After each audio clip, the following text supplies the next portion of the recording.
6월 30일 월요일, 오늘 10% 이상 급등한 종목과 그 이유에 대해서 알아보겠습니다. 오늘 장은 오후 4시 키움증권 기준으로 코스피 지수는 0.52% 상승한 3071.70포인트로 마감했습니다. 외국인은 매도, 기관은 매수로 임한 가운데 개인은 매수로 대응했네요. 오늘 코스피 거래 대금은 13조 원입니다. 한편 코스닥 지수는 0.01% 하락한 781.50포인트로 마감했습니다. 외국인은 매도, 기관은 매수로 임한 가운데 개인은 매도로 대응했네요. 오늘 코스닥 거래 대금은 6조 원입니다. 그럼 본격적으로 오늘의 급등 종목들을 살펴볼게요. 오늘 10% 이상 급등한 종목은 총 33종목으로 코스피에서는 12종목, 코스닥에서는 21종목이 나왔습니다. 이 중 상한가 종목은 동양철관, 하이퍼코퍼레이션, 오로라, FSN, SCL사이언스 5종목이고요. 오늘 하한가 종목은 텔콘 RF 제약 한 종목이 있었습니다. 총 33개의 급등 종목 중 상위 30개 종목들을 테마별로 묶어보니 4개 테마로 나눠볼 수 있었어요. 그 외 나머지는 개별 이슈로 오른 종목들인데요. 먼저 1번 원전 해체 테마입니다. 국내 최초의 상업용 대형 원전인 고리원전 1호기의 해체가 결정된 가운데 일부 원전 및 원전 해체 관련주들이 상승세를 이어오고 있습니다. 국내에서 대형 원전이 해체되는 것은 이번이 처음인데요. 한국 외에도 전 세계에서 아직까지 해체되지 않은 원전이 180개가 넘는 만큼 앞으로 원전 해체 시장 규모는 더욱 커질 것으로 전망되고 있습니다. 한편 이 대통령이 산업부 장관 후보자로 두산에너빌리티의 김정관 사장을 지명했다고 전해졌는데요. 김 후보자는 두산그룹의 핵심 사업인 원전 분야의 수주 확대에 기여한 인물로 알려졌어요. 특히 체코 원전 사업에서 두산 측의 마케팅을 주도했고 해외 시장에서 활발한 원전 외교를 펼쳤다고 전해졌는데요. 이 같은 소식 속 두산에너빌리티가 상승세를 이어가며 코스피 시가총액 5위에 올라선 가운데 원전 기업들이 함께 상승세를 보인 것으로 파악됩니다. 다만 오늘 원전 및 원전 해체 관련주들의 등락률은 엇갈리는 모습이 나왔으니 참고해주세요. 이 중에서도 휴림로봇은 원전 해체 관련 기술을 보유한 하늘로보틱스와 합작법인을 설립한 이력이 알려지면서 원전 해체 관련주로 묶이고 있습니다. 다음은 이번 알래스카 프로젝트 테마입니다. 산업부의 여한구 통상교섭 본부장이 한미 관세 협의를 마치고 귀국한 가운데 미국이 알래스카 프로젝트에 한국이 참여하기를 바라고 있다고 밝혔습니다. 알래스카 프로젝트는 알래스카의 혹독한 기후 조건에서 1300km의 가스전 파이프라인을 건설해야 하는 사업인데요. 예전부터 미국은 한국의 알래스카 프로젝트 참여를 압박하고 있지만 사업성이 불분명하고 이미 실패한 적도 있는 만큼 한국은 참여를 숙고하고 있습니다. 여기에 대해 여한구 본부장은 상업성과 기술적인 요인을 심도 있게 논의하면서 사전에 협의해야 할 부분이 있다고 언급했는데요. 이 같은 소식에 한국의 알래스카 프로젝트 참여 기대감이 나오면서 관광과 밸브, 가스, 그리고 조선 기업들이 수혜주로 부각되며 강세를 보였습니다. 강관이란 속이 비어있는 원통형 철관을 의미하니 참고해주세요. 다음은 3번 화장품 테마입니다. K뷰티가 전 세계적인 인기를 끌면서 올해 국내 화장품 수출액이 처음으로 미국을 제쳤다고 전해졌습니다. 이러한 추세가 이어질 경우 한국이 프랑스에 이어 뷰티 강국에 오를 것이라는 관측도 나오고 있는데요. 이러한 추세를 기반으로 국내 화장품 기업들이 올해 최대 실적을 기록할 것으로 전망되면서 화장품 기업들이 실적 기대감을 입으며 강세를 보였습니다. 다음은 4번 저출산 테마입니다. 국정기획위원회의 인구 태스크포스가 이번 주에 출범한다고 전해진 가운데 저출산 관련주들이 상승세를 이어오고 있습니다. 인구 태스크포스 팀은 인구전략기획부의 설립 여부를 결정하고 저출산과 고령사회위원회를 앞으로 어떻게 운영할 것인지 검토할 것으로 예상되고 있어요. 정부가 인구 문제에 대응하기 위해 조직 개편을 논의하는 것은 이번 태스크포스가 처음이라고 전해졌는데요. 이 같은 소식 속 저출산 대책에 대한 기대감이 나오고 있는 가운데 출산율이 4개월 연속 증가하고 있다는 소식도 호재로 작용되면서 저출산 관련주들이 상승세를 보이고 있습니다. 다만 이 중에서도 대형 미디어는 웹툰 및 콘텐츠 기업으로 부각되며 상승했다는 분석도 있었는데요. 네이버 웹툰이 언론을 통해 프랑스의 고속열차에 웹툰 15편을 콘텐츠로 제공한다고 밝히면서 웹툰 및 콘텐츠 기업들이 상승세를 보인 것으로 해석되고 있어요. 네이버 웹툰은 이번 공급을 통해 프랑스 1위 웹툰 플랫폼의 입지를 강화할 구상이라고 전해졌습니다. 이 중에서도 오로라는 캐릭터 디자인을 개발하고 캐릭터를 상품화하는 사업을 하고 있는데요. 지난주 금요일 장마감 후 시장 본부에 조회 공시 요구가 올라온 가운데 특별히 공시할 만한 정보가 없다고 답변했습니다. 그 외 나머지는 개별 이슈로 오른 종목들입니다. 먼저 GFC 생명과학은 오늘 코스닥 시장에 신규 상장한 첫날 강세를 보였습니다. GFC생명과학은 화장품에 사용되는 바이오 소재를 개발하고 생산하는 기업인데요. 장중 최고 161%까지 상승 후 종가는 공모가 대비 112% 상승한 가격으로 마감해 주었네요. 참고로 오늘 화장품 테마가 상승세를 보인 부분도 주가 상승에 영향을 준 것으로 보이니 참고해 주세요. 다음으로 하이퍼코퍼레이션은 지난주 감자로 인한 변경 상장이 있었던 종목인데요.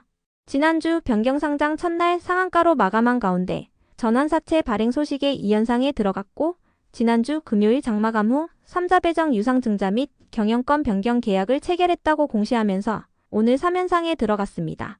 경영권 양도인은 FSN이며 양수인은 파나틱 스트래티직 홀딩스인데요. 유상증자를 통한 경영권 변경 계약을 체결했다고 밝혔습니다. 유상증자는 운영자금 확보와 기타 자금 확보를 위해 370억 원 규모로 진행되는데요. 발행 가격은 2,549원이며 상장 예정일은 10월 17일입니다.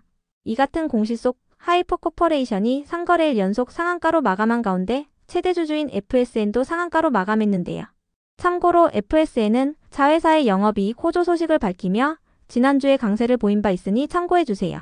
다음으로 SCL 사이언스는 지난주 금요일 장마감 후 무상증자 권리락 공시가 올라왔는데요. 권리락 효과로 인해 상한가에 들어갔다고 알려졌습니다. 이어서 유틸렉스는 다음 달에 일본에서 열리는 아시아 태평양 가남 학회를 통해 EU307의 임상 일상 중간 결과를 공개한다고 전해지면서 강세를 이어오고 있습니다. 해당 물질은 유틸렉스가 간세 포함 치료제로 개발 중인 키메릭 항원 수용체 T세포 치료제라고 전해졌습니다. 다음으로 SK이노베이션은 하나투자증권의 리포트가 있었는데요. 하나증권은 국내 2차전지 기업들의 실적 전망치는 하락하고 있지만 SK이노베이션에 대한 기대감은 높아지는 중이라고 밝혔어요. 정제마진 현황이 유지될 경우 SK이노베이션의 3분기 수익성이 큰 폭으로 개선될 것이라 전망했는데요. 유가 하락에 따라 재고평가 손실이 크게 작용하지만 배터리 출하와 정제마진은 반등한 부분이 긍정적이라고 밝혔어요. 이러한 분석을 토대로 SK이노베이션에 대한 목표 주가를 12만원으로 유지했습니다. SK이노베이션의 오늘 정규장 종가는 12만 2,400원으로 하나증권의 목표 주가를 넘어서며 마감했으니 참고해주세요. 그 밖에도 메리츠증권이 최근 SK이노베이션의 자회사인 SK온 측에 수조원을 투자하겠다고 제안한 것으로 전해졌는데요. SK온에 투자했던 투자자들의 돈을 돌려주거나 자금 경색을 해소하기 위해 SK온이 메리츠증권에서 자금을 지원받는 방안이 논의되고 있다고 전해졌어요. 메리츠증권은 금리가 8%에서 14% 정도로 높기 때문에 기업들이 최후에 찾아가는 기관이라는 이미지가 있지만 SK이노베이션 측에는 6%대의 금리를 제안했다고 전해졌습니다. 이어서 프레스티지 바이오파마와 형지엘리트, 더 E&M, 아이톡시의 급등 이유는 파악되지 않았는데요. 이슈가 파악되는 대로 업데이트하겠습니다. 다음으로 신풍제약은 저번 주 금요일 장마감 후 유행성 RNA 바이러스 감염 질환의 예방 또는 치료용 약제학적 조성물에 대한 국내 특허를 취득했다고 공시하면서 강세를 보였습니다.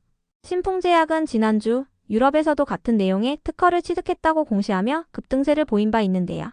신풍제약의 급등 속 신풍제약 우선주도 10%의 강세로 마감해 주었네요. 이어서 오늘 E&M과 비가전자의 급등 이유는 파악되지 않았는데요. 최근 하나증권은 7월 4일 전에 통신장비주를 매수해야 한다고 밝힌 바 있습니다. 미국의 주파수 경매 등의 스케줄을 감안했을 때 국내 통신장비 업체의 주가는 하반기 내내 강세를 보일 가능성이 높아 보인다고 밝혔는데요. 이 같은 분석에 최근 오늘 E&M을 비롯한 통신장비 기업들이 상승세를 보인 바 있으니 참고해주세요. 다음으로 CG메드텍은 척추 임플란트 제품에 대한 미국 FDA 승인을 획득했다고 밝히면서 강세를 보였습니다. 해당 제품은 후방 경추 및 상부 흉추 부위에 사용되는 고정 시스템인데요.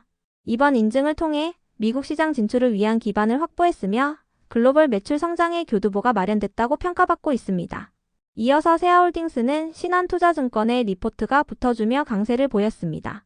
신한투자증권은 세아홀딩스의 자회사들의 단기적인 주가 상승과 세아 M&S의 중장기 성장 매력을 감안했을 때 세아홀딩스의 투자 매력도가 높다고 밝혔는데요.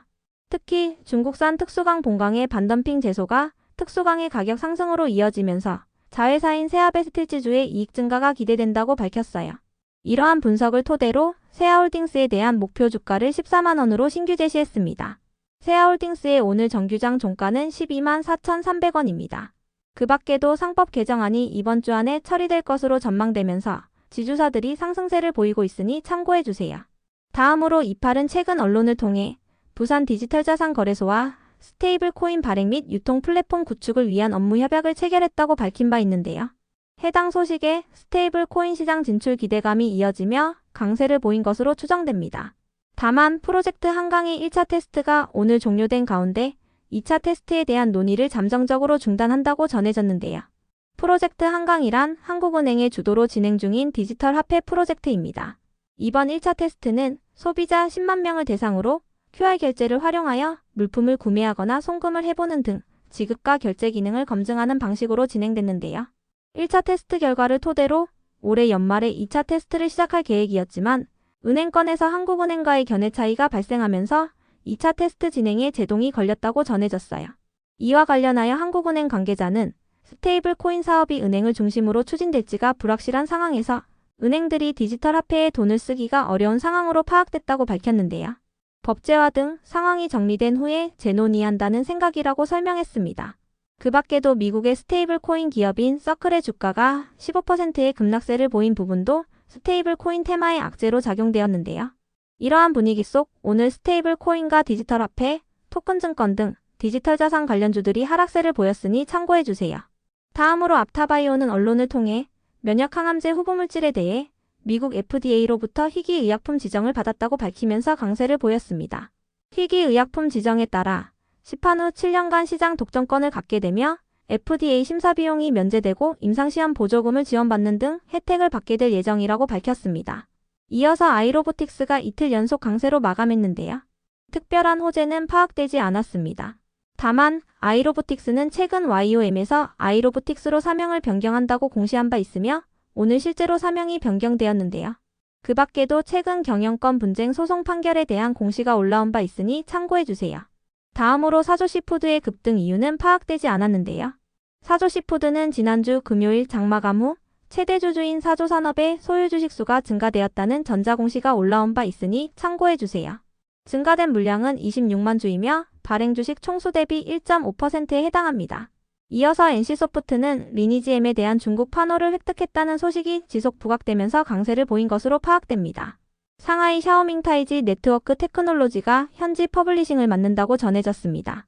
끝으로 오늘은 하한가를 간 종목도 한 개가 있었는데요. 텔콘RF 제약은 자회사인 에이비온이 기술 이전 계약을 체결했다고 공시하면서 에이비온과 함께 강세를 이어오던 종목입니다. 다만 두 종목 모두 연일 상한가를 이어오면서 투자 경고 종목으로 지정된 가운데 오늘 강한 매도세가 나오며 급락세를 보인 것으로 추정되는데요. 텔콘RF 제약이 하한가로 마감했으며 ABO는 하한가에 가까운 가격으로 마감했으니 참고해주세요. 그럼 오늘의 거래량과 거래대금 상위 종목들을 시장별로 살펴보고 마칠게요. 대체거래소 도입으로 인해 3시 30분까지의 데이터와 다소 차이가 있을 수 있습니다. 먼저 코스피 시장에서 거래량 상위를 기록한 종목을 살펴보겠습니다. 1위가 동양철관, 2위는 두산에너빌리티, 3위는 삼성전자, 4위는 형지엘리트, 5위는 한국화장품, 6위는 한국전력, 7위는 삼성중공업, 8위는 콜마홀딩스, 9위는 넥스틸, 10위는 카카오입니다. 이 중 10% 이상 상승한 종목은 동양철관, 형지엘리트, 한국화장품, 넥스틸입니다. 동양철관과 넥스틸은 알래스카 프로젝트 관련주이며 형지엘리트의 급등 이유는 파악되지 않았습니다. 한국화장품은 화장품 관련주입니다. 한편 코스닥 시장에서 거래량 상위를 기록한 종목은 1위가 효림로봇, 2위는 시즈메드텍, 3위는 GFC 생명과학, 4위는 우리기술, 5위는 브릿지바이오 테라피틱스, 6위는 형지INC, 7위는 좋은사람들, 8위는 에이비온, 9위는 원익, 10위는 인상가입니다. 이 중 10% 이상 상승한 종목은 효림로봇, 시즈메드텍, GFC 생명과학, 우리기술입니다. 효림로봇은 원전 해체 관련주이며 우리기술은 원전 관련주이자 원전 해체 관련 기사가 붙어주고 있습니다. 시즈메드텍은 개별 이슈가 있었으며 GFC 생명과학은 신규 상장주이자 화장품 소재 개발 사업을 하고 있습니다.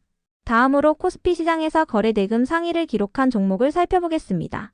1위가 하이닉스, 2위는 두산에너빌리티, 3위는 삼성전자, 4위는 네이버, 5위는 SK이노베이션, 6위는 한국전력, 7위는 카카오, 8위는 카카오페이, 9위는 LGCNS, 10위는 하나에어로스페이스입니다. 이 중 10% 이상 상승한 종목은 SK이노베이션입니다. 증권사의 리포트 및 자회사의 개별 이슈가 있었습니다. 한편 코스닥 시장에서 거래대금 상위를 기록한 종목은 1위가 GFC 생명과학, 2위는 실리콘투, 3위는 효림로봇, 4위는 우리기술, 5위는 에이비온, 6위는 펩트론, 7위는 알테오젠, 8위는 오가노이드 사이언스, 9위는 원익, 10위는 루니지입니다. 이 중 10% 이상 상승한 종목은 GFC 생명과학, 실리콘2, 휴림로봇, 우리기술입니다. GFC 생명과학은 신규 상장주이자 화장품 소재 개발을 하고 있으며 실리콘2는 화장품 관련주입니다. 휴림로봇은 원전 해체 관련주이며 우리기술은 원전 관련주이자 원전 해체 관련 기사가 붙어주고 있습니다.